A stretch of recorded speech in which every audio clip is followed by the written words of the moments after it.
happy to join with you today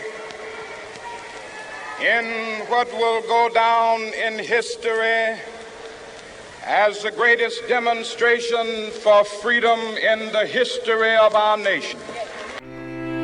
ማርቲን ሉተር ኪንግ ጁኒየር የተወለደው ጥር 15 1929 በአትላንታ ጆርጂያ ዩኤስኤ ነው። በመጀመሪያ ላይ ሚካኤል ኪንግ ጁኒየር ተብሎ ይጠራ ነበር። ነገር ግን አባቱ በኋላ ላይ የጀርመን ሃይማኖት ታድሶ አራማጅ ማርቲን ሉተር ኪንግን ለማክበር ሁለቱንም ስማቸውን ወደ ማርቲን ሉተር ቀይሮታል። ኪንግ በጥቅል ሃይማኖተኛ ቤተሰብ ውስጥ አደገ። አባቱ ማርቲን ሉተር ኪንግ ሲኒየር የተከበረው የባፕቲስት ፓስተር ነበር። እናቱም አልበርታ ዊሊያምስ ኪንግ አስተማሪና የቤተ ክርስቲያን ሙዚቀኛ ነበረች። እነዚህ የመጀመሪያ ተጽዕኖዎች የኪንግ ጠንካራ የሞራል እሴቶች፣ ዲሲፕሊንና ለስብከት ያለውን ፍቅር ለመቅረጽ ረድቶታል። ኪንግ በትምህርት ቤት 2 ክፍል የዘለለ ብሩህ ተማሪ ነበር። ገና በ15 ዓመቱ በታሪክ በጣም ታዋቂ ከሆኑ የአሜሪካ ጥቁር ዩኒቨርሲቲዎች አንዱ ከሆነው የሞርሃውስ ኮሌጅ ገባ። ሞርሃውስ ተማሪዎች ለፍትህና ለእኩልነት እንዲታገሉ አበረታቷቸው። የኮሌጁ ፕሬዝዳንት ዶክተር ቤንጃሚን ሜስት ተመስጦ ነበር። ኪንግ በ1948 በሶሺዮሎጂ ዲግሪ ተመርቋል። በኋላም ፔንዚልቬኒያ በሚገኘው ክሮዘርስ ቴዎሎጂካል ሴሚናሪ ስነ መለኮት ተምሯል። እነዚያም ስለ አመጽ አልባ ተቃውሞ ከማህተማ ጋንዲ ትምህርቶች ተምሯል። በ1955 በሥርዓተ ቴዎሎጂ የዶክትሬት ዲግሪያቸውን ከቦስተን ዩኒቨርሲቲ አጠናቀዋል።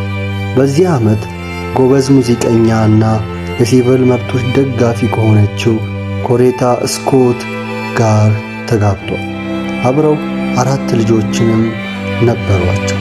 በ1954 ኪንግ በሞንቶጎሜሪ አላባማ በሚገኘው የዴክትሬስት አቡኑ ባፕቲስት ቤተክርስቲያን ፓስተር ሆነ። ወደ ብሔራዊ ትኩረት መምጣቱ የጀመረው በ1955 ሮዛ ፓርከስ በአውቶቡስ ላይ መቀመጫዋን ለነጭ ተሳፋሪ ለመስጠት ፈቃደኛ ባለመሆኗ ነው። ይህም የሞንቶጎሜሪ አውቶቡስ ይህን ጸብ አስነስቷል። ይህም በሕዝቡ አውቶቡሶች ላይ መለያየትን በመቃወም ለ381 ቀናት የቆየ ተቃውሞ ነበር። ኪንግ በጠንካራ የሞራል አቋሙ ምክንያት ንቅናቄውን ለመምራት የተመረጠ ሲሆን በአሜሪካ ውስጥ አመጽ አልባ ተቃውሞ ፊት ሆነ። ዩኤስኤ ጠቅላይ ፍርድ ቤት የአውቶቡስ መለያያ ሕገ መንግሥታዊ እንዳልሆነ ባወጀበት ጊዜ የቦይኮት እርምጃ በድል ተጠናቋል። ይህም ስኬት ኪንግን ወደ ብሔራዊ የሲቪል መብት መሪ ቀይሮታል። በ1957 ኪንግ በደቡብ በኩል ሰላማዊ የሲቪል መብቶችን የሚያስተባብር ደቡባዊ ክርስቲያን አመራር ኮንፈረንስ እንዲቋቋም ረድቶታል። በኪንግ አመራር ስር እኩል መብቶችን እንደሚጠይቁ ሰልፎችን፣ የመቀመጫ ቦታዎችንና የመራጮችን ምዝገባ ዘመቻዎችን አዘጋጅቷል። የኪንግ ፍልስፍና የተመሰረተው በአመጽ አለመሆኑ ላይ ሲሆን በሚከተለው ተመስጦ ነበር። የኢየሱስ ክርስቶስ ስለ ፍቅርና ይቅርታ አስተምሮ፣ የጋድን የሰላማዊ የመቋቋም ዘዴዎች፣ የሞራል ኃይል አካላዊ ኃይል የበለጠ ጠንካራ ነው የሚለው እምነት ነው። እውነተኛ ለውጥ የሚመጣው በሰላማዊ ተቃውሞና በስነ ምግባር ድፍረት ብቻ ነው ብሎ ያምን ነበር። አመጽ ወይም ጥላቻ አይደለም። በ1950ዎቹ መጨረሻና በ1960ዎቹ መጀመሪያ ላይ ኪንግ የሚያቋርጥ የማስፈራሪያዎች እስሮችና አመጽ ይደርስበት ነበር። ቤቱ በቦምብ ተደበደበ። ብዙ ጊዜ ታስሯል። ነገር ግን ለነጻነት የሚያደርጉ ሰልፎችን መምራት ቀጥሏል። ከዋና ዋና ዘመቻዎቹ መካከል አንዳንዶቹ ይህም በጣም ከባድ ከሆኑ ጦርነት አንዱ ነበር። ተቃዋሚዎቹ የፖሊስ ውሾችን፣ የእሳት ማጥፊያ ቱቦዎችንና የጅምላ ስሮችን ገጥሟቸዋል። ኪንግ ተቃዋሚውን ከማንበርከክ እስር ቤት ደብዳቤውን የጻፈውን አመጽ የማይጠይቅ ተቃውሞ እንደ አስፈላጊነቱ እንደ ተገቢነቱ በመከላከል ነው። ኦገስት 28 በ1963 ከ2500 በላይ ሰዎች በዋሽንግተን ዲሲ በሚገኘው የሊንከን መታሰቢያ ተሰብስበው ነበር። እነዚያም ኪንግ ሕልም አለኝ የሚለውን አፈ ታሪክ ንግግሩን አቀረበ። ሰዎች በቆዳ ቀለማቸው ሳይሆን በባህሪያቸው የሚፈረድበት ዓለምን በመከተል ኦገስት 28 በ1963 ከ250 ሺህ በላይ ሰዎች በዋሽንግተን ዲሲ በሚገኘው የሊንከን መታሰቢያ ተሰብስበው ነበር። እዚያም ኪንግ ሕልም አለኝ የሚለውን አፈ ታሪክ ንግግሩን አቀረበ። ሰዎች በቆዳ ቀለማቸው ሳይሆን በባህሪያቸው የሚፈረድበት ዓለምን በተመለከተ ያለውን ራዕይ ገልጿል። በታሪክ ውስጥ ካሉ በጣም ኃይለኛ ንግግሮቹ አንዱ ሆነ። እዚያ ሰልፎች ተደራጅተው ለአፍሪካ አሜሪካውያን መምረጥን መብት ለመጠየቅ ነው። ተቃዋሚዎቹ በደም አፍሳሽ እሁድ ላይ በጭካኔ ጥቃት ደርሶባቸዋል። ነገር ግን ሰልፎች በመጨረሻ ተሳክተው በ1965ቱ ምርጫ መብቶች ሕግ አወጡ። ይህም የጥቁር አሜሪካውያን መምረጥ መብት የሚጠብቅ ታሪካዊ ሕግ ነው። የኪንግ አመራር በአሜሪካ ሕግ ላይ ከፍተኛ ለውጥ አምጥቷል። እነዚህም ውስጥ የሚከተሉትን ይገኙበታል። በ1964ቱ የሲቪል መብት ሕግ፣ በ1965ቱ የድምፅ መስጫ መብት ሕግ። እነዚህ ሕጎች ሕጋዊ መለያየትን አስወግደው የጥቁር ዜጎችን መብት ጠብቀዋል።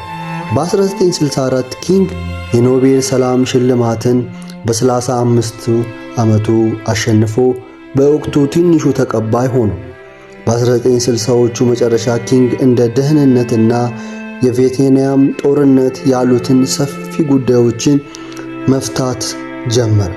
ዘር ሳይለይ ሁሉንም ድሃ ማህበረሰቦችን ለመርዳት የድሆችን ሕዝብ ዘመቻ ጀመረ። አፕሪል 4 በ1968 በሚሲሲፒ ቴኒስ በጥቁር ንጽህና አጠባበቅ ሰራተኞችን አድማ በመደገፍ ኪንግ በሎሬስ ሞቴል በረንዳ ላይ ተገደለ። ሞቱ ዓለምን አስደንግጦ ሰፊ ሐዘንና አለመረጋጋትን አስከትሏል። የማርቲን ሉተር ኪንግ ጁኒየር ተጽዕኖ ዓለም አቀፋዊ ሆኖ ቀጥሏል። ሐሳቦቹ በአፍሪካ በኤዥያና ከዚያም በላይ ለፍትህ እንቅስቃሴዎች አነሳስተዋል። በዩናይትድ ስቴትስ በየዓመቱ በጥር ወር ከሚከበረው የማርቲን ሉተር ኪንግ ጁኒየር ቀንን ጨምሮ ብሔራዊ በዓልን ያስታውሳል። የማርቲን ሉተር ኪንግ ጁኒየር ዋና ዋና ሥራዎች ይህን ይመስላሉ። በኢሮፓ አቆጣጠር ነሐሴ 28 በ1963 ማርቲን ሉተር ኪንግ ጁኒየር በዋሽንግተን በተካሄደው ሰልፍ ላይ ታዋቂውን ንግግሩን አቅርቧል። በዚህ ንግግር ባርነት ከተጠናቀቀ ከ100 ዓመታት በኋላ ቢሆን ዘረኝነት፣ መለያየትና ኢፍትሐዊነት እያጋጠማቸው ስለነበረው የአፍሪካ አሜሪካውያን ትግል ተናግሯል። ኪንግ አሜሪካ ሁሉም ሰዎች እኩል ተፈጥረው ተመሳሳይ መብት እንደሚገባቸው ቃል አስታውሳቸዋል። ሀገሪቱ ዕድሉ እንዲያስወግድ እና ጥቁር ዜጎች በሥራ፣ በትምህርት፣ በድምፅ መስጫና በዕለት ተዕለት ሕይወታቸው ፍትሐዊ በሆነ መንገድ እንድትይዝ አሳስቧል። የንግግሩ በጣም ኃይለኛ ክፍል ሕልሙን ሲያካፍል ነው። የተሻለ የወደፊት ራዕይ ያለው ራዕይ ሰዎች በቆዳ ቀለም ሳይሆን በባህሪያቸው ይፈረዳሉ። ሁሉም ዘሮች በሰላም አብረው ይኖራሉ። ነፃነትና ፍትህ ለሁሉም ሰው ይገኛሉ። የሁሉም ዳራ ልጆች እኩል የሆነ እጅ ለእጅ መያያዝ ይችላሉ። አመጽ ያልሆነ ተቃውሞ፣ ፍቅርና አንድነት አሜሪካን ሊለውጥ እንደሚችሉ ያምን ነበር። ሕልሙ ለጥቁር አሜሪካውያን ብቻ ሳይሆን ለመላው ዓለም ጭምር ነበር። የእኩልነት፣ የክብርና የስምምነት ሕልም ንግግሩ በታሪክ ውስጥ እጅግ አስፈላጊ ከሆኑት ውስጥ አንዱ ሆነ እና በዓለም ዙሪያ ለፍትህ የሚደረጉ እንቅስቃሴዎችን የማነሳሳቱ ቀጥሏል። ማርቲን ሉተር ኪንግ ጁኒየር ከተገደለ በኋላም ሐሳቡም እንዲሁ በቀላሉ የቀረ አልነበረም።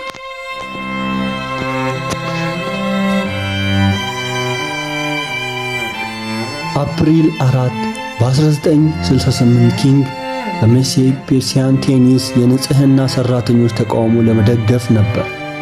ከቀኑ 6 ሰዓት አካባቢ በሎሬን ሞቴል በረንዳ ላይ ቆሞ ነበር። በጠመንጃ ተኳሽ ተተኩሶ ተገደለ። ጥይቱን አንገቱንና አከርካሪውን መታው። ወደ ሆስፒታል ተወሰደ። ነገር ግን ከአንድ ሰዓት ገደማ በኋላ ሞተ ተባለ። በጥይት የተፈረደበት ሰው ጄምስ አልነር ሬይን ሲሆን በኋላ ላይ ንጹህ ነኝ ብሎ ቢናገርም ፍርድ ቤቱ ተጠያቂ አድርጎታል።